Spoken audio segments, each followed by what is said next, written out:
We rarely think about what it takes for us to speak, the coordination between our muscles, our breathing, and our vocal cords. Yeah, but speech is a gift that Wade Wheeler no longer takes for granted.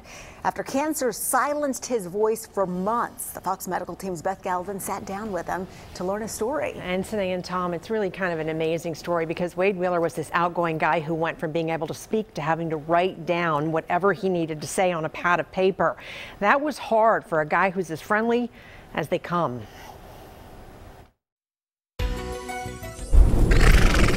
Wade and Denise Wheeler are happiest out here on their Palmetto horse farm, where kids with special needs come for equine therapy. Denise says her husband has always been at his best around people. He's a character, and you can tell his personality. Anybody that knows Wade Wheeler, he's a character. He doesn't go in a restaurant without talking to someone.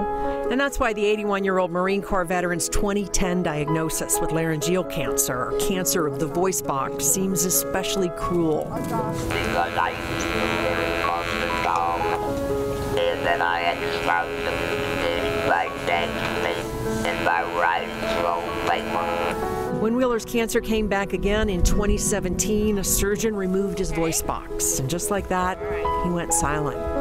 It was a nightmare. I have voices on my phone that he left me to voicemails, just so I can always have his voice from then.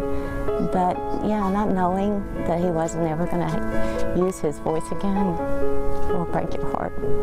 As the months passed in silence, the Wheelers searched for help, and they found Jennifer Cargill, a speech-language pathologist at the Cancer Treatment Centers of America in Atlanta, or CTCA. Prior to coming to CTCA, he actually didn't have any way to communicate, and so he was just communicating by writing. First, Cargill set out to teach Wheeler how to use an electrolarynx, a battery-operated device that vibrates to mimic speech. So the electrolarynx is quite mechanical, so it's great because it's the first way for you to communicate after total laryngectomy, yet not everybody can pick up on it. Now, did you work this morning?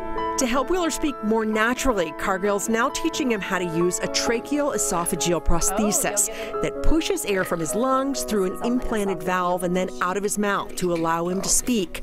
But first he has to learn how to control his breathing. It's an effort to learn how to properly breathe and put the words out there. We don't think about it, but when we speak, we stop breathing, speak, and then we breathe again. Wade Wheeler says losing and then finding his voice again has made him a more patient man. A lot of toleration for other people. I'm not used with the best judgment. Easy, boy. And Denise Wheeler feels like the old Wade, the talk your ear off Wade, is coming back. And I guarantee you his communication is what gave him the will to live. And Wade Wheeler's speech is a work in progress, but he's already come such a long way in the last few months. And his wife says that he can now speak again. And she says it's really funny because they thought they lost that, but right now there's no way to stop him, she says, from talking. So she's like, world, get ready. You could tell Here at comes the Wade. end of that piece, the way he wanted to speak to that rider. Yeah. But as she said, it's given him a new lease on life, Absolutely. which is just terrific. Yeah, great to see. Thank you, Beth. Thank you, Beth.